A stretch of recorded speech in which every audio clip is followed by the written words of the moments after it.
pessoal, beleza? Maruzuru aqui. É isso aí, pessoal. Eu não morri. Então, pessoal, o canal ainda não acabou. Se depender de mim, nem vai acabar. Sempre quando aparecer um assunto bacana para colocar aqui no canal, eu vou fazer um vídeo e postar aqui. No vídeo de hoje, por exemplo, conversei com um transmigtal e vamos falar sobre alguns assuntos que não são abordados na mídia mainstream. Na verdade, que são até sufocados para que não apareça em lugar nenhum, tais como a ideologia dos fachos, dos NS, vamos falar também sobre racialismo e dos jubileus. Vai ter um link aí na descrição para o canal do Transmigtal, para vocês darem uma olhada depois do vídeo, caso vocês ainda não conheçam o canal dele. É isso aí, pessoal, espero que curtam o vídeo de hoje. Bora pro vídeo. Falou! Beleza. Mas você falou então que não tem uma ideologia política, né, que a gente tava falando, pra gente entrar assim no assunto. Eu não diria que eu tenho uma ideologia política definida, dessas famosas. Tá algo entre o libertarianismo e o absolutismo. Isso, na tricotomia política, né? Isso. Porque, assim, eu penso o seguinte, né? Que boas cercas fazem bons vizinhos. Então, se o cara quiser fazer a parada dele no canto dele, sem prejudicar ninguém, é problema dele. Uhum. Só que, assim, não dá pra ir full ANCAP, porque existe uma coisa chamada realidade. E a realidade se impõe a essas abstrações todas. Porque na vida real... exemplo? Na vida real, você, além de você ter o Estado, e não só o Estado, mas essa coisa de que grupos de pessoas, eles naturalmente se associam, principalmente quando eles têm poder para impor a sua vontade, é uma coisa natural. E se você não levar isso em consideração, na hora de você, digamos, criar uma sociedade, um sistema político, você vai acabar, digamos, que os seus ANCAPs criassem um lugar full ANCAP, ou ele não seria ANCAP por muito tempo. Porque o pessoal que não é ANCAP iria se sobressair. E isso poderia surgir os... Eu não sei qual que é a tradução para o português, os warlords, né? Warlords, lords da guerra. Isso. Não tipo, só o isso, pessoal né, sai mas... saqueando e sai impondo a vontade deles e foda-se. Isso é uma possibilidade. Outra possibilidade é, sei lá, um certo grupo aí, eles começarem a cometer várias fraudes financeiras, eles enriquecerem, eles irem comprando as pessoas, criando monopólios, coagindo a galera de uma forma um pouco mais sutil, às vezes centralizando mídia, e aí instituindo um governo aos poucos, né? Isso, eles mesmos iam criando um estado de novo. Sim. Beleza. Mas você tinha falado que não era fascista, né? Mas o que seria o fascismo, assim, na sua interpretação? Bem, o fascismo, ao meu ver, é uma ideologia política de terceira posição que abrange, digamos assim, o fascismo italiano do Mussolini. Não só ele, mas essa ideia de que não ir nem pro lado do comunismo, de você ter, digamos, um Estado que está acima do povo, que vai ditar como que as coisas vão ser, independente do que o povo quer, e nem, digamos, um sistema capitalista, onde o que manda é o dinheiro, as grandes corporações, os bancos, e onde a política do país é determinada por essas abstrações econômicas e não pelo bem do povo, pela preservação dos valores daquele povo. E o fascismo já é mais um governo, uma ideologia política que foca justamente no povo, em criar um sistema político alicerçado naquela população, nos valores daquela população, no bem-estar, né, daquela galera. Isso, manter a cultura deles viva, né? Sim, a cultura. Aí se for pro lado alemão, né, também a etnia deles, a raça deles. Já entrando nesse assunto, o que é o NS e qual que é a diferença do NS pro fascismo. O NS, assim, o Nacional. Opa, vamos falar só NS, pode não pegar. É. O NS, ele também entra com uma ideologia de terceira posição, só que ele se refere ao que aconteceu na Alemanha. Então, você tem, além dessa questão toda do povo como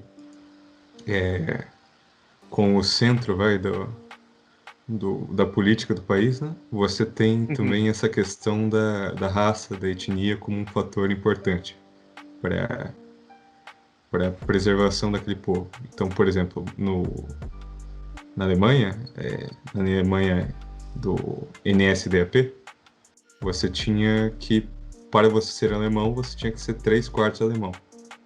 E se você estivesse morando no Brasil, na Eslovênia, na China, e você fosse etnicamente alemão, você era alemão. Hum, Na verdade, entendo. isso faz muito sentido, né? Porque se você pegar qualquer país fora do Ocidente hoje, ainda é assim. Então, o japonês, por exemplo, você vê um japonês, você chama de japonês, mesmo ele sendo brasileiro. É mesmo. Porque o Japão é um etno-estado, digamos assim. Uhum. E, sei lá, o Congo. Você vê um cara, não um negro brasileiro, mas você vê um cara negão, sei lá. E ele fala meio esquisito, dá pra ver que ele é estrangeiro. Enfim, ele vai ser sei lá, um cara do Congo africano. Uhum.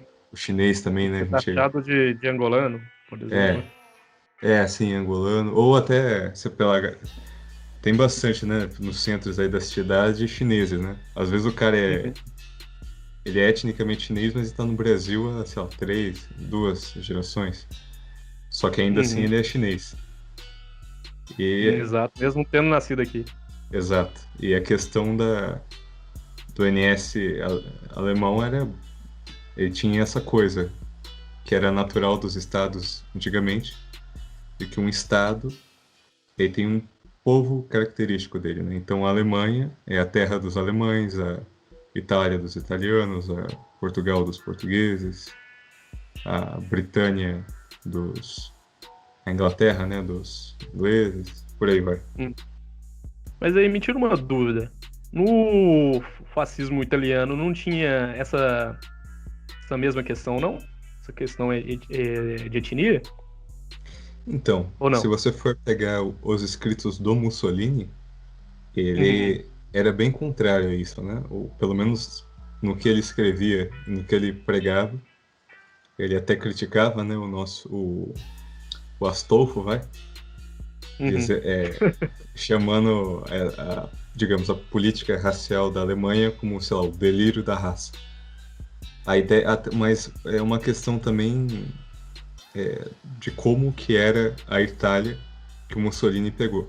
Porque, por exemplo, você pega a Alemanha que os NS pegaram, era um estado praticamente igual ao Japão, que era um estado que você tinha praticamente só alemão. Tinha 90 Uhum. e tantos por cento da população alemã.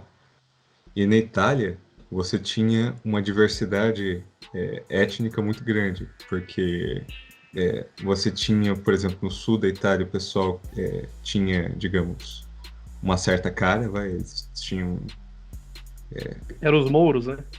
Não são os mouros, né? Talvez algumas ilhas lá tenham algum DNA mouro, mas aquela região toda teve muita mistura de povos mediterrâneos, de modo geral, enquanto o Assim, norte da gregos, Itália romanos. enquanto, e os do próprio pessoal do norte da África também. Uhum.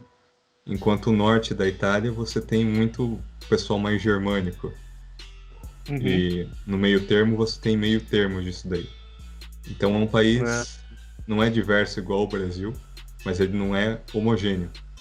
Então não Uhum. seria razoável, não seria nem possível assim pro Mussolini querer fazer um etno-estado italiano, porque isso seria algo complicado. Isso também dá de exemplo nas conquistas africanas, né? Da Etiópia, por exemplo. Sim. A questão dele querer expandir um território colonial. Eles já tinham a Eritreia, né? Que era um Isso. território italiano, e eles queriam dominar a Somália Etiópia. Eu acho que a Somália não era deles, mas eu não tenho certeza. O que eu tenho certeza é que a Eritreia era deles. Uhum. E o que eu fiquei sabendo, isso aí foi tipo a Red Pill histórica, que quando Mussolini dominou a Etiópia, ele aboliu a escravidão que na época tinha. Aham, A Etiópia era independente, mas ainda era liberada a escravidão. Depois que ela caiu, a escravidão foi junto. sim. E uma coisa também é que essa coisa do Mussolini dominar a Etiópia também tem a ver com uma certa vingança, vai, porque o regime anterior ao do Mussolini tinha tentado dominar a Etiópia e Nossa. falhado miseravelmente. Uhum. Foi uma grande humilhação, né? Porque você tem uma potência europeia sendo humilhada por um reino africano. Isso. E aí ele conseguiu, vai, restabelecer um pouco da dignidade dos italianos quando ele venceu os etíopes. Uhum. Vamos falar um pouquinho da Segunda Guerra. Assim, uma pergunta pessoal pra você. O que você acha que o cara do bigode fez de errado pra ele ter perdido? O que eu acho que ele fez de errado? Isso. Ah, cara, tem. É complicado. Tem. Uhum. Se você for ver do ponto de vista do que aconteceu, que eles pararam de ter a iniciativa na guerra, é Uhum. basicamente que eles não tinham mais petróleo para manter a máquina de guerra alemã. Porque você Sim. tinha, enfim, todo aquele aparato militar e o avanço técnico, tanto em termos de equipamento quanto em termos de doutrina, só que eles não Uhum. conseguiram, a partir de um momento na guerra, manter aquela máquina de guerra funcionando do jeito que estava porque não tinha mais petróleo. Então, é meio complicado dizer aqui onde exatamente ele errou, porque é uma coisa que pouca gente sabe, mas não é como se ele tivesse iniciado a guerra por vontade própria. Na verdade, a guerra foi meio que trazida à Alemanha, né? Porque Então não foi pelas demandas dele também, não? As demandas territoriais? não, então as demandas territoriais eram simplesmente o pegar de volta o que foi tomado pelo Tratado de Versalhes, né? Sim, Então, por sim. exemplo, você pega. Eu tô vendo na questão dos aliados, por exemplo. E que eles conseguiram justificar a guerra através dessas demandas deles, não? Enfim, quando você tem uma guerra, você tem que. A justificativa deles é que os alemães invadiram a Polônia tinha um trato de defesa com a Inglaterra, com o Reino Unido, Uhum. aliás, e a partir disso o Reino Unido o Império Britânico declarou guerra à Alemanha, e a França também. Ah. E eu ouvi falar também que foi os poloneses que começaram, né, atacando. Como é que era o nome da cidade? Você lembra o nome? Aquela cidadezinha que ficava entre as duas partes da Alemanha? Não sei, Danzig ou não? Isso, Danzig. A Danzig. Danzig era uma região autônoma na época. Ah, Aí sim. a Polônia parece que invadiu Danzig. É uma coisa Aí. que pesou Uhum. também nessa invasão da Alemanha, da Polônia pela Alemanha e pela União Soviética, foi pelo lado alemão, né? Uhum. Foi que aquela região entre a Prússia Oriental e a Alemanha, Uhum. corredor polonês, ele era da Alemanha. Então a população lá era alemã. Só que o governo polonês, para garantir que aquela região ia ser deles, para tirar qualquer tipo de claim, para impedir que a Alemanha pudesse falar isso aqui é meu no futuro, eles começaram a Uhum. massacrar as populações alemãs de lá, né? Fazer, o pessoal chama de limpeza étnica. E aí esse foi um dos fatores, inclusive o pessoal aí que se entende que está interessado na Segunda Guerra e quer ler um pouco sobre a Segunda Guerra na perspectiva alemã. Tem um livro muito bom do Castan, Siegfried Castan, que é um brasileiro, apesar do nome, que chama Holograma Jubileu Alemão. Ele não chama isso, mas pela censura do YouTube, é assim que eu vou falar. Deu pra entender. E lá ele conta, né, sobre os motivos que levaram a Alemanha à guerra, que na verdade foram muito mais provocações das outras nações do que um ímpeto dela de invadir e colonizar e tomar terras que não eram dela. Uhum. Tem também um documentário muito bom que chama Um Nome que Não Pode Ser Falado no YouTube, A Maior História Jamais Contada. É um documentário de 6 horas que conta em detalhes desde o nascimento desse rapaz até o fim da Segunda Guerra, e vai descrevendo todos os eventos. Assim, voltando para a parte dos erros, né, do cara do bigode, diz que um dos maiores erros dele também foi ter quebrado o tratado de Ribbentrop e Molotov. Sim, não diria que foi um erro, porque o problema é que se... Não, sim, justo naquela época, em 42. Foi em 42, né? 41? Porque a União Soviética já estava se preparando para o que ela iria se preparar para uma futura invasão alemã.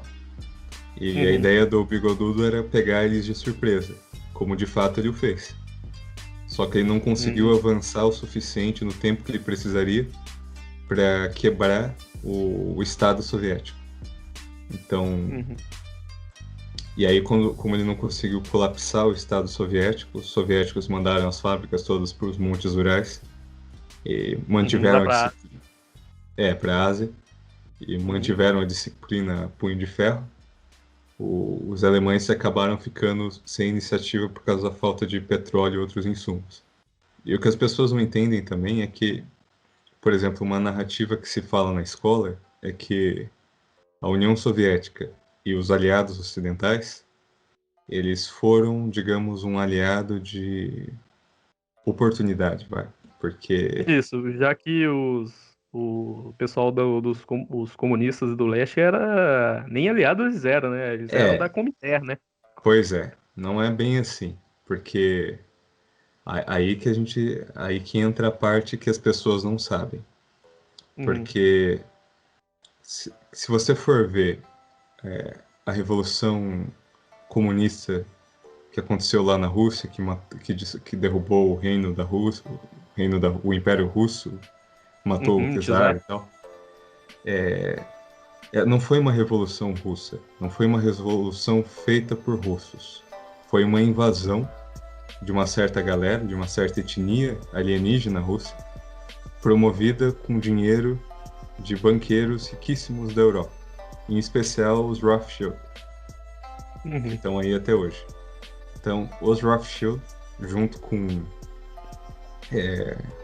essa galera aí, que se organizou aí no comício, eles, que são os comunistas, se você for ver digamos, a etnia desses comunistas, o que une todos eles, é que, bem, basicamente que eles são jubileus. Tanto o banqueiro Rothschild quanto os outros da Europa. Então mas foi assim, meio que uma invasão. Será que os jubileus usaram o povo russo de bucha, não? Colocando essas ideias de revolução na cabeça deles? Então, olha só, olha que interessante. De todo o alto comando lá dos primeiros anos da União Soviética, se não me engano, algo em torno de 80% eram jubileus, e os que não eram jubileus eram casados com jubileias. Então, por exemplo, Trotsky era jubileu, o Lenin era jubileu, o Stalin não era jubileu, mas ele era casado... Aliás, não se sabe se o Stalin era jubileu ou não, só que ele era casado com 3 jubileias. E tem outro cara que eu esqueci o nome também, que também era. Então todo o alto comando era jubileu, os comissários. O criador dessa ideia também era. O criador dessa ideia, o Karl Marx, também era. Do século passado, isso. Os caras que financiaram ele também eram jubileus. E a NKVD, que era, o precursor da KGB, era formado 80% de jubileus. Então a Revolução Mas assim, Russa, eu não acho que o cara que tava na fronte, tanto na Guerra Civil quanto na Segunda Guerra, eu não acho que ele era o Jubileu, não. Eu acho que eles eram russos mesmo. Os é, caras que estavam na fronte, não? teria que.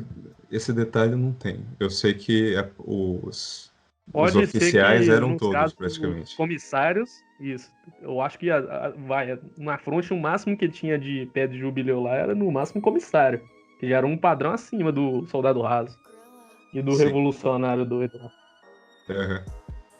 E Tanto que o o. comissário atirava no pessoal que recuava. Ah, sim, isso foi na Segunda Guerra, né? Isso.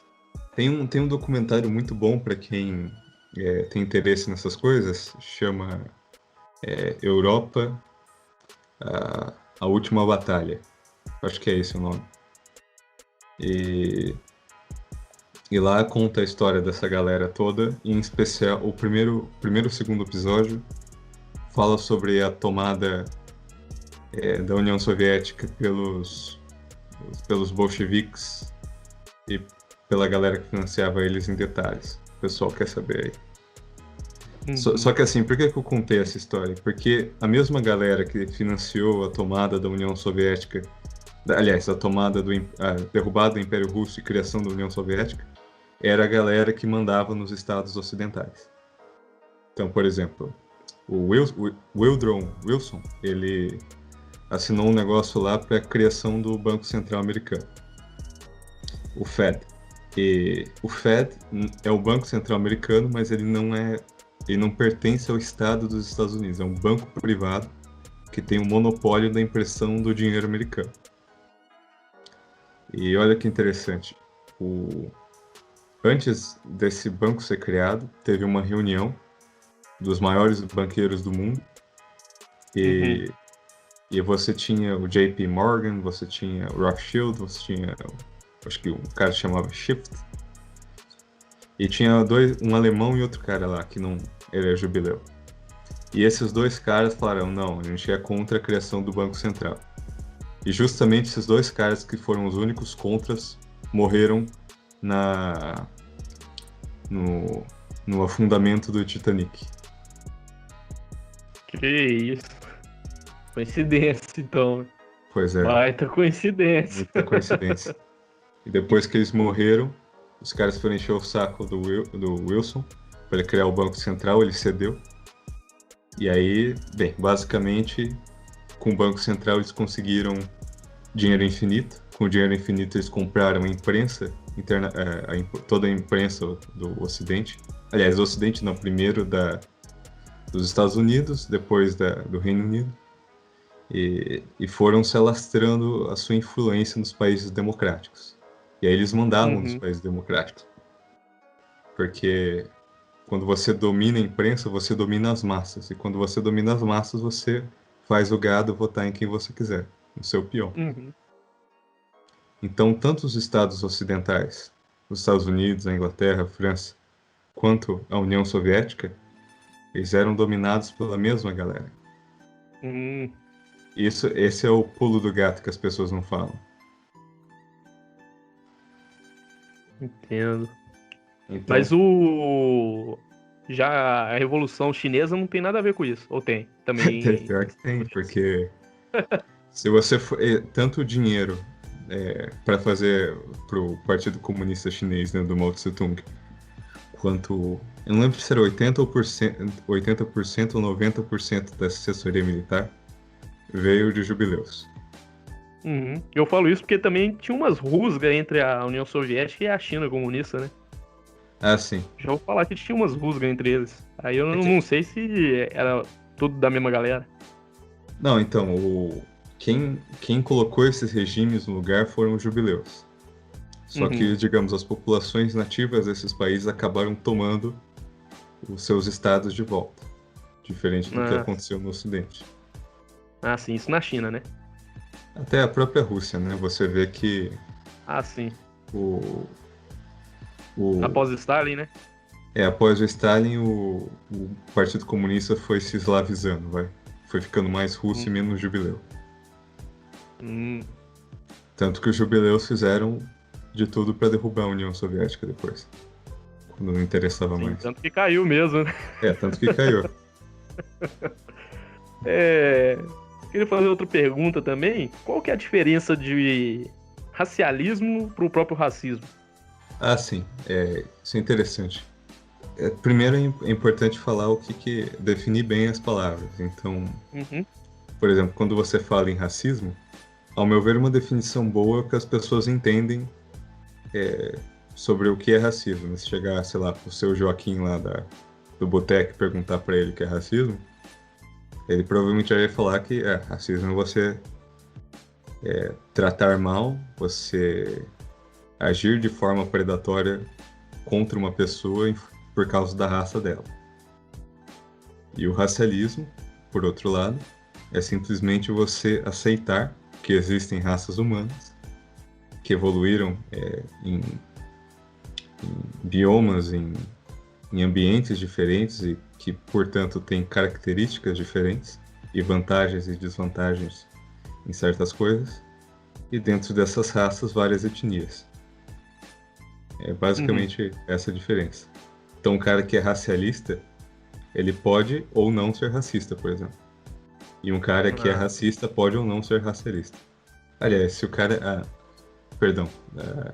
Na verdade, se o cara for racista, necessariamente ele vai ter que aceitar o conceito de raça, né? Senão sim. não tem como ele falar que uma raça O racista é racialista, mas o racialista não pode não ser racista.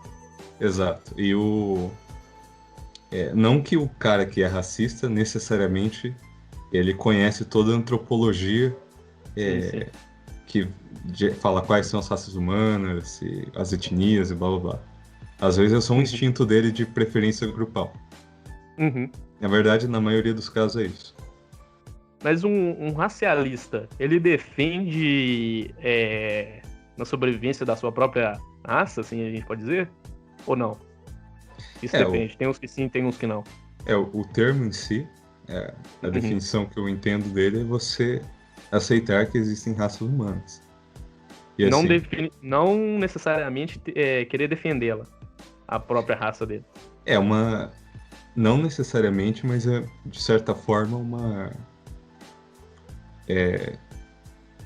você entender que existem raças humanas e etnias e os problemas da miscigenação te levam a evitar que isso aconteça. Mas não necessariamente o cara que fala existem raças humanas vai ser a favor de preservá-las. Mas na maioria dos casos, sim. E você falou que os problemas da miscigenação, você pode citar alguns aí pra gente? Então, o grande problema da miscigenação é o seguinte: você tem raças diferentes que passaram milhares de anos, digamos, em isolamento reprodutivo uma das outras. E elas evoluíram para biomas, para, ambientes totalmente diferentes. Então, se você pega, por exemplo, um europeu, ele vai ter uma certa estrutura óssea, ele vai ter um certo tipo de dente, um certo tipo de caixa de dente, e que é totalmente diferente de um negro da África subsaariana, por exemplo, ou de um japonês. E quando essa galera se cruza, quando você tem miscigenação, você muitas vezes tem problemas de, digamos, compatibilidade das partes diferentes que o sujeito herda de cada um dos pais. Então, digamos, você tem...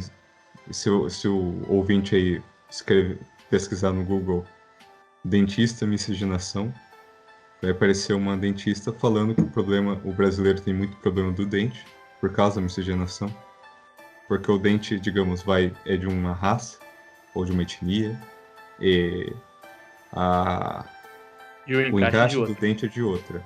Aí ele fica com o dente torto, aí tem siso que não cresce, dor de dente. E uma coisa também que a gente nota bastante é a questão de desarmonia facial. Então, quando o sujeito tem uma... termo chulo, sim, porque às vezes o cara, ele tem, digamos, a parte de cima da cabeça de uma raça e a parte baixa de outra, aí o nariz de outra, o beiço de outra. Aí fica um negócio, fica uma coisa sem harmonia, uma coisa toda disforme.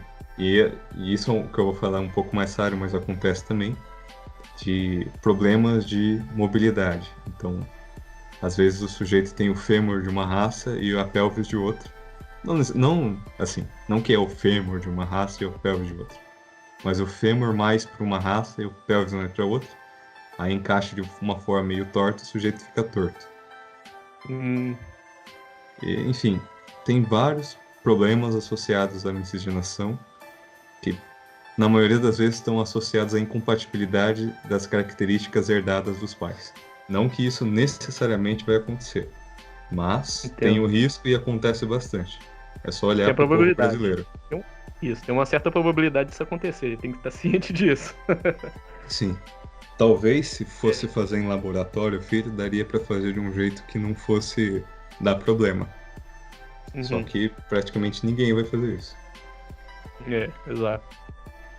E outra coisa que eu queria te perguntar, que existe, sim, eu tenho uma dúvida, existe raças e sub-raças? Tipo, por exemplo, na questão de raça caucasiana, sub-raça celta, por exemplo, Ah, sim. ou Assim, não? que a É só classificação. cultura. A classificação que eu vou dar é a partir da escola de Göttingen, né? Que começou a fazer esse estudo mais científico de raça, né? Que lá para o final do século XIX, aliás, final do século XVIII, começo do século XIX, e basicamente eles separavam os seres humanos em 5 raças, vai? Que seriam os caucasoides, os negroides, que podem ser separados em capoides e congoides, os mongoloides e os australoides. Uhum. E essa separação se deve a barreiras geográficas, né? Então, os caucasoides estão lá na Europa, no norte da África e o Oriente Médio até os Montes Urais.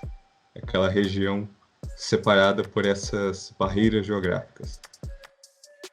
Sim. Então, e aí na África subsaariana você vai ter 2 raças diferentes, que são os capoides e os congoides. O congoide é o negro clássico, que a gente tem aqui no Brasil e nos Estados Unidos. O capoide é um negro um pouco menor. Seria da costa oeste? Da costa oeste, ali do Mali até a Angola, Namíbia, ou É não? o é só não é igual aquele que tem na África do Sul, que é pequenininho, que os Zulus genocidaram. Sim, sim. E aí você tem os mongoloides, Não, que pera aí. Qual que é a divisão do outro? Os capoides e os capoides e os congoides. congoides. Os congoides são da costa oeste e os capoides da costa leste, ou não? Não, Tem nada a ver. os capoides estão mais no sul da África, né? Ah, sim. Seria o povo Zulu. Não, seriam Não? a galera que o povo Zulu genocidou. Ah, sim. Então eles são minoria hoje. Não tem muitos deles mais vivos. Não sei hoje, eu sei que os Zulus mataram eles aos milhões. Os Esses foram os Zulus nativos. eram os congoides. Não é Eu isso? não- os Zulus eram congoides. E- E eu acho que era um coação o nome de uma etnia de capoide que foi morta em massa pelos Zulus. Que é a galera que os holandeses entraram primeiro em contato quando eles fundaram a África do Sul. Ah, sim. Os Boers, né? Os Boers. Ah. E aí você. Continuando? Não, pode falar. E continuando, a terceira raça seria os Aí mongoloides, são né? os mongoloides, né? E aí tem alguns autores que separam os mongoloides da África, dos Pô, não gostei desse mongoloides nome não, hein? Não gostei desse nome não. Por não que não gostou? seria os japonesoides, pô? Japonesoides. É mongoloide, Porque, pô. sei lá, eu acho que o cara tava mais inspirado na Mongólia. Pô. O mongol tá mais pro ocidental peludão lá do que pro resto dos asiáticos. É nada, cara. O mongol, a única diferença do mongol é que ele tem a cara gorda. Sim. E são mais peludo, ué. Não? Creio que não. Deixa eu ver umas fotos aqui. Eu acho que sim. Tem pelos corporais, não até faciais também, mas corporais também. Ah, bem pouco. Mongolian people. Vamos ver. Não, cara. Quase nada de pelo. Ah, sim. Tô Os vendo uns asiáticos, aqui. no geral, não tem muitos pelos. Pelo é mais coisa de caucasoide. Enfim, no geral, eles têm bem menos pelos do que os caucasoides. Uhum. Não, sim, com certeza. Comparação dos dois, sim. Só que eu acho meio estranho, que eu acho que os outros asiáticos não tem uma barba assim cheia, não, igual os mongóis. Os mongóis têm.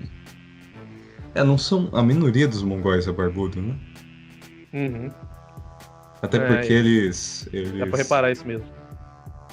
Talvez antigamente eles tivessem, só que eles miscigenaram com outros mongoloides e ficaram sem barba.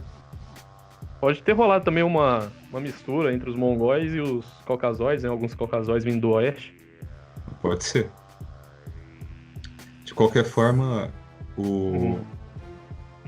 Você tem, vai, esses mongoloides aí da Ásia e os da América. E aí tem autores que separam os dois, mas ao meu ver dá pra chamar todos de mongoloides pelo formato do crânio deles. Uhum. Essa classificação é pelo formato do crânio, né? Uhum. E bem, e aí você vai ter os australoides, que são os caras mais estranhos que tem. Tem o crânio mais primitivo, vai, mais diferente dos demais. E o QI médio menor, se não me engano. E, enfim, se o ouvinte escrever aí aborígene australiano, crânio, ele vai entender do que eu tô falando. Uhum. E os indianos também vai nessa, né? Ou não? Então, a Índia é o seguinte, o norte da Índia é porque a Índia ela tinha os dravidianos lá no sul, e no norte você tem os indo-europeus que invadiram, né?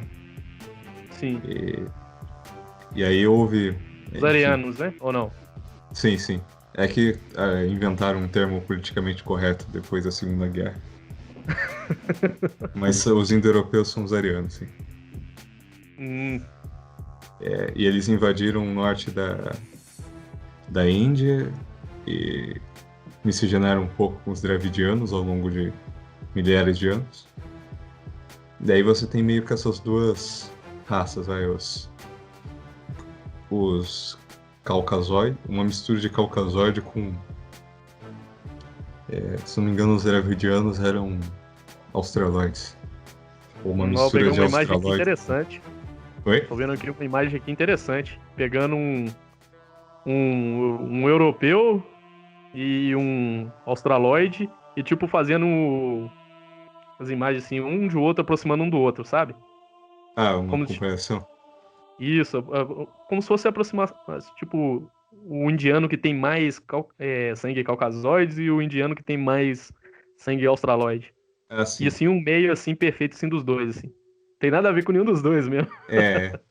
O sistema de caça na Índia é baseado nesse evento histórico, né? As castas mais altas são a dos descendentes dos indo-europeus.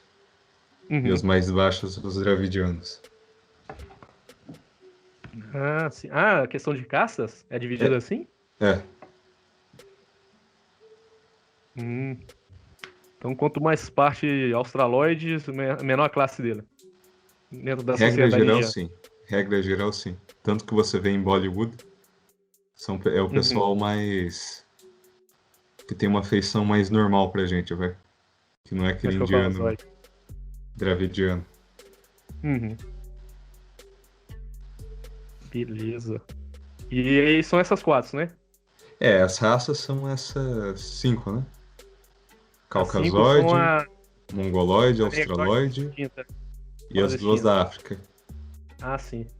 Não, beleza. E aí dentro de cada raça você tem as etnias, né? Então, sei lá, você pega a raça caucasoide. Aí você vai ter desde os pessoal nórdico, vai? Pessoal Uhum. nórdico, pessoal germânico, pessoal eslavo, pessoal itálico, pessoal grego, enfim. E curiosamente, né, o pessoal da Etiópia, os nativos da Etiópia também são caucasoides. Acredite ou não. Os nativos da onde? Da Etiópia. Da Etiópia são caucasoides? Eles são, assim, a pele deles é negra. Não sei se é Sim. negra, mas é bem escura. Só que o crânio deles é Ah, sim, caucasoide. já vi. Já vi. Até a feição deles são diferentes mesmo, dos É, eles etíopes. têm. É, eles têm um crânio mais normal, vai, pra gente. Eles são mais, tipo, vamos dizer assim, uma feição mais quadrada assim, do rosto, enquanto Sim. dos outros negroides são mais redonda, não é? É, os outros negroides têm meio que a mandíbula projetada, né? Os Uhum. puros. Ah, sim. E Provavelmente outra tem coisa, e os nativos? Os nativos são mongoloides também? Tanto da nativo da América do onde? Norte quanto da América do Sul? Ah, são mongoloides, sim. Ah, No geral, sim, né? Porque você teve várias ondas de colonização da América. Só uhum, que a que vingou foi a dos mongoloides. Embora você tenha fósseis negroides, fósseis caucasoides, que são encontrados uhum. aqui, só que os nativos, todos praticamente são mongoloides. A maioria, né? A maior É, parte todos, né? da herança genética deles. Ou É, não, tem talvez uns eles tenham também que. resquícios, talvez eles tenham resquícios de outras raças, só que eles são mongoloides ainda. Uhum. Oh, beleza. Interessante. Pera aí, até mesmo o nativo americano do sul e do norte, que são bem diferentes. É, eles são É diferentes, mas se você esquisito. pegar o crânio deles e fizer um, É, diferente. Tipo assim, eu tô falando diferença, mas também um grego e um celta também é diferente, né? é, um, um italiano e um sueco é bem diferente. É verdade. E outra Ou um coisa, também grego tem que seja. um povo europeu que não são caucasoides, né? São Perdão? mongoloides. Quem? Tem alguns povos europeus que são mongoloides, né? Qual? Eu acho que os filipinos, não Filip... filipinos não, Filipino? Filipino na Ásia. os Ah, finlandeses. então. É O que eu norte lembrei da de Fin... Infinity aqui e É, comparei com outros sim, povos. sim. Então, você tem mongoloides no norte da Finlândia e você Uhum, tem caucasoides no sul. Tanto os uhum, mongoloides quanto os caucasoides têm um pouco de DNA um do outro. uhum. Os turcos também, não? Não, os turcos são caucasoides. Mas o turco não era um povo que saiu lá do Cazaquistão, mais ou menos? Pode ser, mas ainda assim o crânio dele é caucasoide. Uhum. Os E húngaros também. eles descendem dos indo-europeus. Hum. Os húngaros também foi a mesma coisa. É, assim, Interessante. os húngaros têm uma. Os húngaros também são caucasoides, só que a questão é que a etnia deles é bem diferente da dos outros. Uhum. Que Inclusive, eram linguisticamente, povos você. nômades, né, da Ásia. É, é que Acabaram assim, migrando pra a lá. Ásia, sei lá, a Ásia há 20 mil anos atrás não é a Ásia de hoje, né? Não, não, não. Então Mas as essas populações eram migrações totalmente aconteceram diferentes. há pouco tempo. Assim, se for comparar em milhares de anos. Foi há 500 e 800 anos atrás. O grosso das migrações foi na Era do Bronze, na verdade, até antes.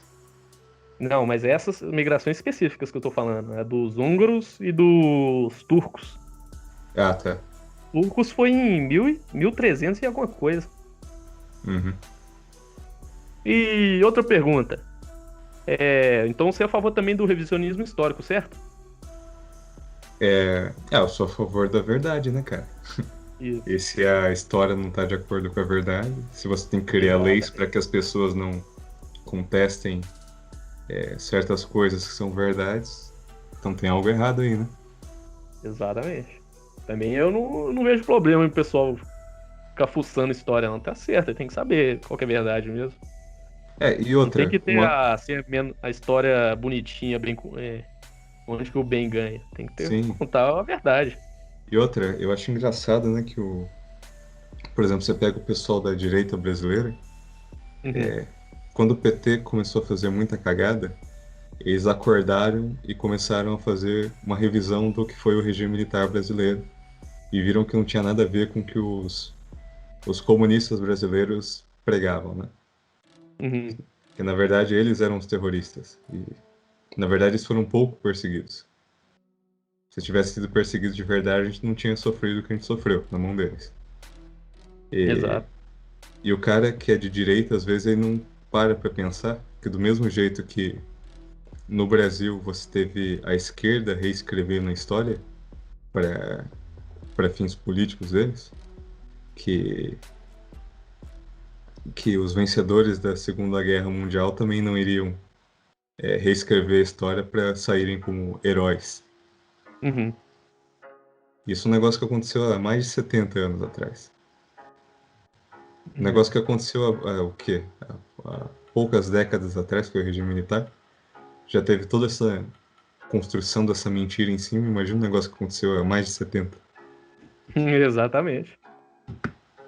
Tanto em quesito do pessoal querer pesar tanto assim a imagem do cara do bigode, né? Falando que ele é o pior ser humano, É, o pior político de todo mundo. O pessoal tá meio esquecido do Gengis Khan, né? não, o pessoal tá esquecido da União Soviética, né, cara? O- Também. os, os jubileus comunistas mataram 66 milhões de pessoas na União Soviética. Exato, também. Isso sem falar a China. Na Na China China foram foi mais mais, né? 70. Isso, na China foi mais, com a fome lá, 70 né? foi só com o mal, né? Se for somar os Isso. outros, nem sei quanto dá. O- E isso é um negócio, não é nem escondido. Todo mundo já sabe, né? Que os comunistas mataram gente pra cacete. Inclusive o Trotsky tem um texto em que ele dizia que. Não lembro se era o Trotsky ou Lenin. Que se fosse preciso matar 3/4 da humanidade para que o outro quarto pudesse viver no comunismo, então eles iam matar geral. É. E eles de fato Bom. mataram. Uhum. Inclusive, olha que interessante. Eu reitero aqui, gente. Vão lá assistir o documentário Europa, a Última Batalha. Se não achar no Google, escreve no DuckDuckGo que aparece lá no Archive. Uhum. Tem legendado em português. Que lá tem o Trotsky.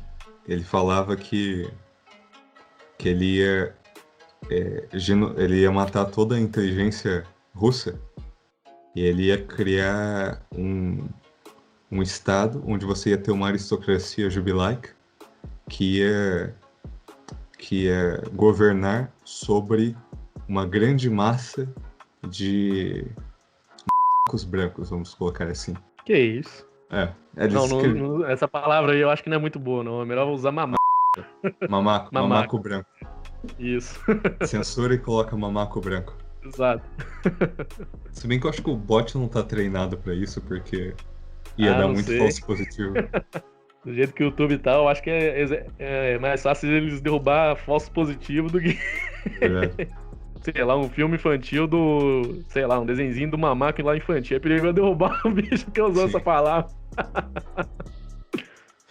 Enfim, tem umas lives aí que eu participei que a gente falava essa palavra à vontade e não caiu ainda. Outra pergunta também, que você, assim, é simpatizante, sim, da terceira teoria política, certo? Sim, em partes. Sim. E você já ouviu falar da quarta? Da quarta teoria política? Já. Você poderia explicar a gente pra nós aí, que nem eu entendi ela. Também não, cara. É uma... Os russos lá pegaram Isso. um monte de coisa contraditória, jogaram no liquidificador e fizeram uma salada, assim, pra juntar todo mundo que não gosta do Ocidente pra... Isso. Mesmo movimento pra atacar os inimigos políticos deles. Atacar todo mundo. Não entendo. Eu fui dar uma olhada e me soou esquizofrenia. Me soou a terra plana da teoria política. Porque eu também não consegui entender aquilo lá, não. O cara mistura comunismo com NS, com... Isso. Com igreja ortodoxa, com catolicismo. Com simbolismos também. Sim. Com divisões culturais. Isso daí não presta não, cara, ao meu ver. Isso será que tem alguma coisa a ver com o pan-eslavismo? Não, né? Ou tem? Eu creio que não. E vamos entrar na parte aqui mais pesada aqui do vídeo, que é a parte dos jubileus. O que eles fizeram antes da Segunda Guerra e qual que é a deles nos dias atuais? Assim, de coisas erradas, assim, no seu ver. Bem, vamos começar de trás para frente, vai? Isso. Coisas erradas que eles estão envolvidos.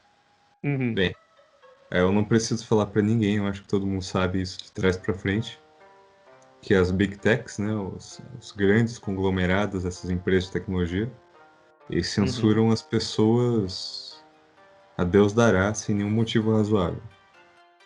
Todo mundo que é contra o discurso progressista, se ficar grande o suficiente, eles vão podar o sujeito. Uhum. E se você pegar essas empresas todas de tecnologia, todos os donos delas têm uma coisa em comum. Então, se você pega o Google, os dois caras que fundaram o Google, eles são jubileus. Uhum. A CEO do YouTube é uma jubileia. O Mark Zuckerberg, que é dono do Facebook, do E Instagram agora do WhatsApp, né? e do Também. WhatsApp, é um jubileu. O MindGeek, que é a rede que controla toda a pornografia, basicamente, na internet, também é de jubileu. Então, praticamente toda a Big Tech está na mão deles e a gente sabe muito bem o que eles fazem com a gente.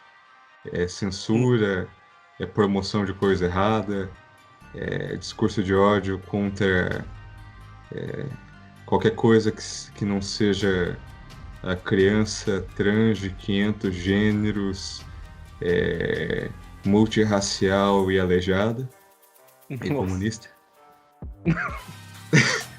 Tudo que não tiver de acordo com essas coisas é tratorada.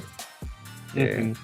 A questão do sistema financeiro internacional, né? A gente estava falando antes do Fed, o Banco Central Americano. Aí o cara tá falando, porra, eu moro no Brasil, que caralhos o Banco Central Americano tem a ver comigo?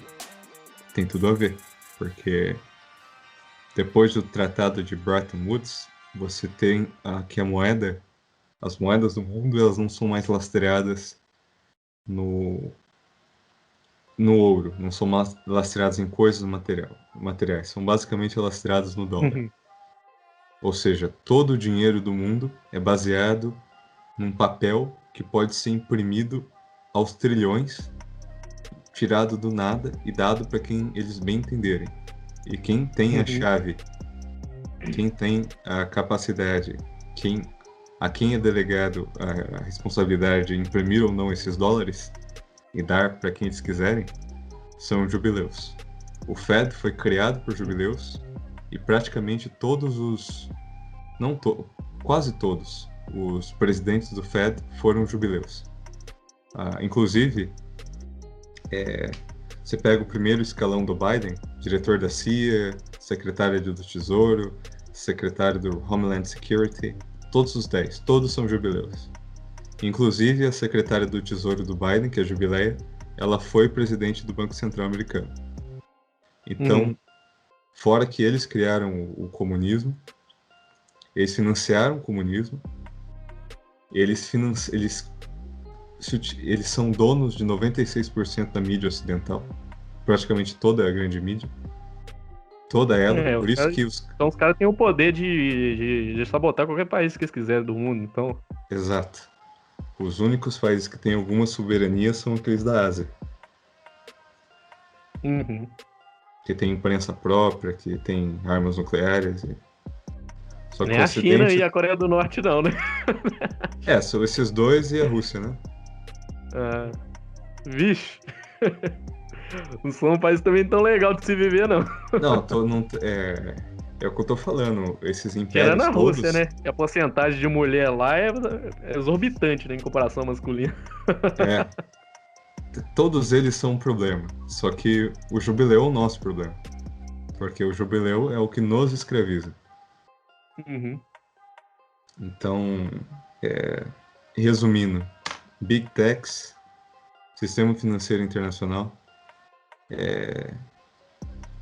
a imprensa internacional e, consequentemente, a política, né? Porque Os caras dominam a imprensa, dominam o dinheiro, eles colocam o que eles quiserem lá, e eles impõem as leis que eles quiserem lá. Ah, outra coisa interessante. Uhum, Hoje em dia tem essa questão dos LGTVs, né?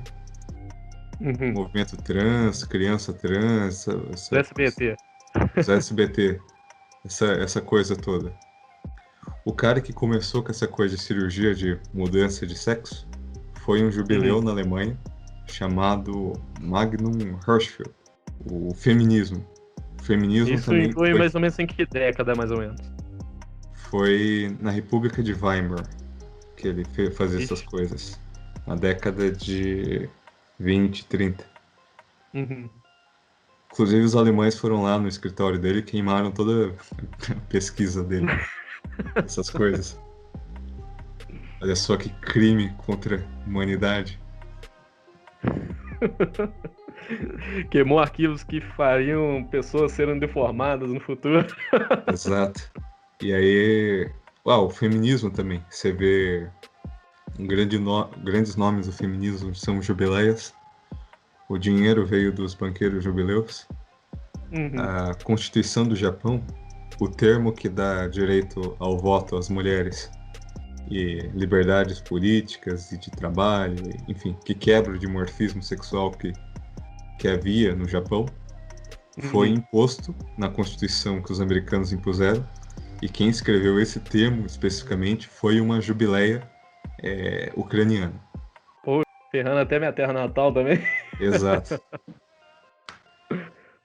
Se fuderam o É. Japão. Assim, Vamos ver. e outra pergunta, já entrando nesse assunto, é de onde que veio isso aí? Foi lá daquelas cortes europeias que tinha. Eu já estudei esse tipo de assunto, eu tava vendo que muitos monarcas lá na época tinham conselheiros jubileus, né? Vem daí esse negócio ou não tem nada a ver também? O surgimento da influência deles. A influência dos jubileus, ela começou forte, aliás, não começou forte, mas começou a ser do jeito que é hoje, teve a sua semente lá na Idade Média. Os Uhum, jubileus, eles, na verdade, foi uma burrice dos europeus, porque os europeus criaram leis em vários países em que, por exemplo, um cristão não podia emprestar a juros de outro cristão. Só que uhum, jubileus poderiam emprestar juros de cristãos e o contrário. Só que já que os uhum. jubileus eles se especializaram nisso, eles começaram a fazer bastante grana desse jeito.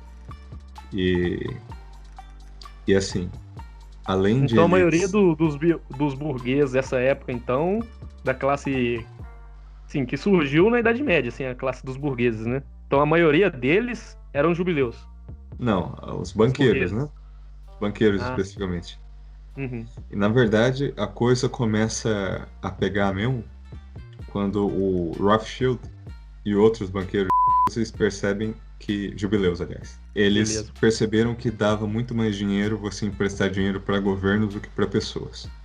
Porque o governo Uhum, pode simplesmente tributar todo mundo e fazer e pagar a dívida. E eles fazem dívidas é, absurdas, principalmente quando tem guerra.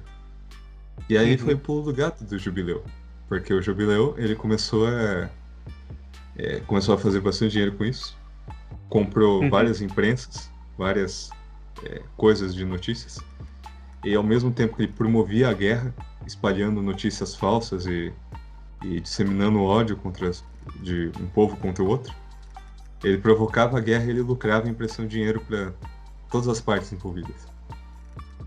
uhum, E aí ele foi fazendo isso por muito tempo, foi ganhando influência política, porque ele dominava o dinheiro, até a criação do Fed nos Estados Unidos, e com a Segunda Guerra Mundial, que foi a vitória do jubileu sobre os seres humanos normais. Eles impuseram o Tratado de Bretton Woods, enfim, colocando o dólar como lastro de tudo. E aí eles basicamente solidificaram, o seu domínio sobre as pessoas. Globa- globalizaram, né, o poder dele. No Ocidente todo. Não, beleza. É só uma última coisa, né? Assim. O- o- eu fiz um vídeo, né, no meu canal falando sobre a censura das Big Techs. Uhum. Só uma coisa que eu gostaria de comentar é o seguinte, né? Porque existe, às vezes, um pensamento muito fatalista nas pessoas que sabem dessas coisas, no sentido de achar que tudo já foi perdido e que vai ser assim para sempre. Fica na Agora, Black Pill. Black Pill. Só que assim, essa galera tá há 5.000 anos com a gente, dando problema. E só nos últimos 100 e pouquinhos anos que eles conseguiram dominar as coisas de forma hegemônica. Uhum. E do mesmo jeito que eles vieram, eles vão. E um sinal muito forte disso é o que está acontecendo nos Estados Unidos. Você tem basicamente que o Jubileu, ele percebeu que a galera que ele tá escravizando poderia ser uma ameaça para ele.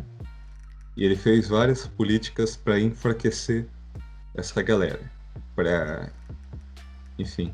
destruir a família, estado mãe solteira, fazer com que pessoas de QI baixo reproduzissem mais do que pessoas de QI alto. Diminuindo a natalidade. Exato. Legalização de aborto e tal. Exato. Só que nisso que eles estão enfraquecendo os escravos deles, eles estão deixando de ter pessoas que possam lutar para eles no cenário internacional. Uhum. Então, enquanto os Estados Unidos se divide, se racha, se fragmenta, você tem o ódio entre todas as camadas da população americana. Você tem o chinês unido, o chinês nacionalista, fazendo coisas com planos de 20, 30 anos, tomando espaço. Os próprios russos, em menor medida também. Então, parece que o Jubileu esqueceu, ele acha que ele está sozinho no mundo. E ele está subestimando os inimigos deles na Ásia. E esse, ao meu ver, vai ser o problema para o Jubileu. O início do fim deles. Exato. Ou não? Exato. Por exemplo, teve um pouco antes da posse do Biden, teve um documento que foi assinado por 8 oficiais generais do Departamento de Defesa dos Estados Unidos, basicamente falando para os soldados não se rebelarem, porque o presidente era o Biden agora.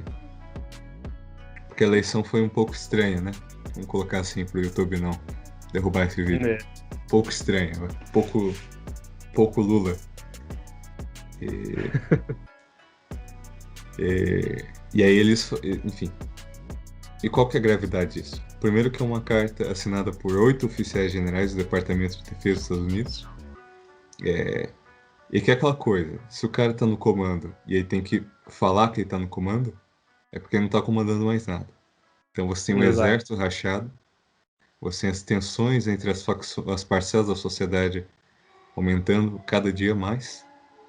E tem até parece que os soldados estavam sendo treinados para ver se os colegas deles na posse estariam insatisfeitos com o presidente que está assumindo. Eu acho que a maioria que tiver alguma ligação com eles é geralmente só o alto escalão. Eu não acho que o soldado raso lá, sei lá, os praças... Não, sim. É que eu estou só dizendo que esse é o ponto. Sim. Esse é o problema. Sim. Porque o negócio foi tão na cara dura... Ainda assim, o perigo ainda tá nos praças ainda. Não é só nos praças. Até coronel, principalmente. Isso. Os generais também, a Nancy Pelosi foi pedir um negócio lá foi pedir não sei quantos Marines pro general lá que comanda os Marines.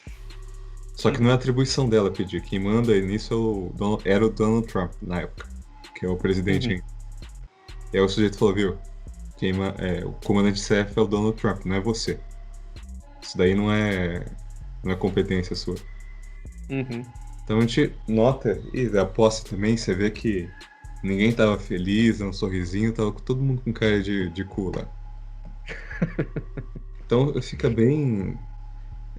Tem o primeiro presidente da Rússia, né, depois da queda da União Soviética, o Boris Yeltsin, ele tinha uma frase que é muito verdade, e que os jubileus vão aprender da pior forma possível, que é a seguinte: Você pode criar um trono de baionetas, mas você não pode ficar sentado nele por muito tempo. Uhum. Então, assim, o autoritarismo funciona? Até certo ponto, sim. Mas se essa autoridade não tiver um respaldo no povo, você Uhum. vai ser jantado mais cedo ou mais tarde. É aquele negócio, você pode ficar fazendo coisas erradas e irritando o povo, assim, de vez em quando aqui, de vez em quando ali, pra podar. Agora, se você tentar manter uma pressão muito forte por muito tempo, estoura. Exato. E aí, pessoal, Maruzero no fim do vídeo. Espero que tenham curtido o assunto de hoje. Mas então é isso. Não deixe de comentar e avaliar se possível. Até o próximo vídeo. Valeu! Falou!